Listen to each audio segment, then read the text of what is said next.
Thank you your honour. Your honour, पिछले 5 साल से इस केस में जो संघर्ष चला, इसमें हमने कानून के बड़े बड़े जानकारों को यहां पर देखा और उनको सुना भी। कोई जमानत के लिए लड़ा, कोई केस लड़ा, लेकिन अब बात जब गिल्टी और नॉट गिल्टी, कल्प्रिट और इनोसेंट यहां पर आती है, तो इसको सही दिशा मिलना बहुत जरूरी है योर ऑनर। योर ऑनर, एक बात जो मैंने नोटिस की, शायद आपने भी की होगी, हमारे डिफेंस काउंसिल ने बाबा को डिफेंड करने के जितने भी जतन किए वो सब फेल हो गए। पुलिस की कानूनी प्रक्रिया को गलत ठहराना, पॉक्सो एक्ट पर सवाल उठाना, लड़की को रॉन्गली अडल्ट प्रूफ करने की कोशिश करना, कभी कुछ तो कभी कुछ। लेकिन हमारी डिफेंस काउंसिल बाबा को डिफेंड करते करते आखिर कहां पर चूक गई। जनाब, ये चूके एक जघन्य अपराध को समझने में, वो चूके पीड़िता की मनोस्थिति को समझने में, वो चूके इस बात को समझने में कि इस अपराध का समाज के ऊपर क्या प्रभाव पड़ सकता है।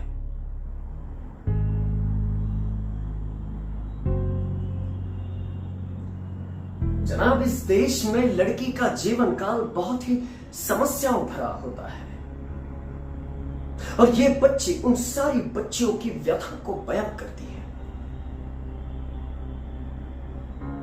जनाब, ये कहते हुए मुझे बहुत शर्म महसूस होती है।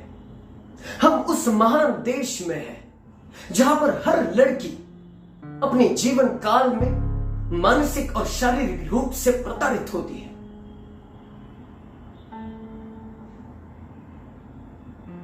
इस बच्ची में किसी को पीड़िता दिखाई दी, किसी को पैसे बनाने का साधन, किसी को अपनी कुंठित वासना को पूरा करने की ललक दिखाई दी, किसी को टीआरपी। लेकिन मुझे जनाब इस बच्ची में रौद्र काली दिखाई दी, मां दुर्गा दिखाई दी, क्योंकि ये बच्ची आवाज उठाना चाहती थी, अपने लिए लड़ना चाहती थी। ये बच्ची उन सारी बच्चियों की उम्मीद है जो आपके वर्डिक्ट के ऊपर अपनी आंख गड़ाए बैठी है इस अदालत के बाहर। लेकिन हमारे डिफेंस काउंसिल के लिए यह केस सिर्फ और सिर्फ धर्म के इर्द गिर्द मंडरा रहा है। धर्म के आगे इनके लिए यह केस कुछ भी नहीं।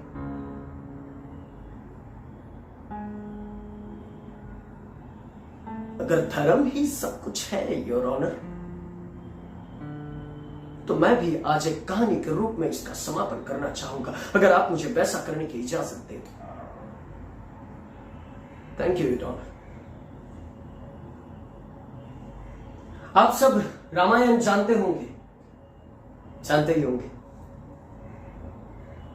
जब प्रभु श्री राम ने युद्ध में रावण का वध किया था, तो मरने के पश्चात रावण को मोक्ष की प्राप्ति नहीं हुई थी। रावण, जो कि शिव जी के परम प्रिय भक्त थे, वो मरने के पश्चात सालों तपश्चर्या करते रहे कि शिव जी उनको दर्शन दे और क्षमा कर दे। लेकिन शिव जी ने ऐसा नहीं किया योर ऑनर। ये सब देखकर पार्वती जी से रहा नहीं गया। वो दौड़ती हुई शिव जी के पास गई और उनसे पूछा, हे प्रभु, आप इतने कठोर कैसे हो सकते हैं? आप रावण जैसे अपने परम प्रिय भक्त को दर्शन क्यों नहीं दे रहे हैं? आप उसे क्षमा क्यों नहीं कर रहे हैं? शिव जी मंद मंद मुस्काए और पार्वती जी से कहा, हे पार्वती, इस संसार में कुकर्म को 3 भाग में बांटा गया है। पहला पाप, जिसमें मनुष्य जाने अनजाने में चीजें कर देता है, उसका प्रायश्चित लेकर या फिर किसी और तरीके से उसकी भरपाई कर कर वो वहां से निकल सकता है। दूसरा कुकर्म अति पाप के रूप में जाना जाता है, जिसमें हत्या, अपहरण और ऐसे जघन्य अपराध जिसकी कुछ हदों तक माफी संभव है। लेकिन तीसरा कुकर्म महापाप के रूप में जाना जाता है, जिसके लिए कोई माफी नहीं है।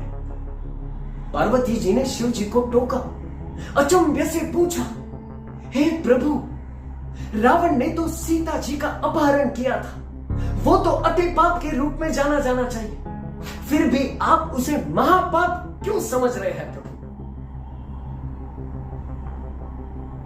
शिव जी मंद मंद मुस्काए और पार्वती जी से कहा, हे पार्वती, जिस कुकर्म का प्रभाव, जिस पाप का प्रभाव संसार की मानवता और प्रभुता पर सदियों तक रहता है, वो महापाप के अंतर्गत आता है। मैं रावण को माफ कर देता अगर उसने रावण बनकर सीता का अपहरण किया होता, लेकिन उसने साधु का वेश धारण किया था, जिसका प्रभाव संसार की साधुत्व और सनातन पर सदियों तक रहेगा, जिसके लिए कोई माफी नहीं है। योर ऑनर, ये रावण है, रावण। इसने गुरु भक्ति के साथ विश्वासघात किया है, इसने मासूम बच्चों के साथ विश्वासघात किया है, इसने मेरे, आपके और हम सबके महादेव के साथ विश्वासघात किया है, उनका नाम इस्तेमाल करके एक जघन्य अपराध किया है। इसको माफी नहीं मिल सकती। I claim a death penalty, your honour, to be hanged till death.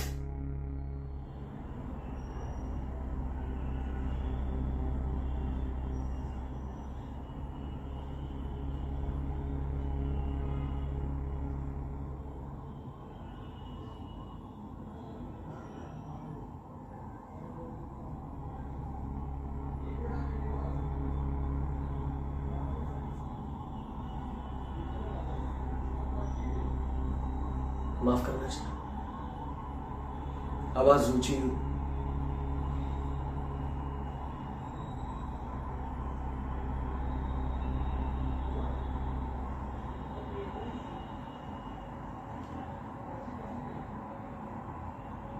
That is all, Your Honor.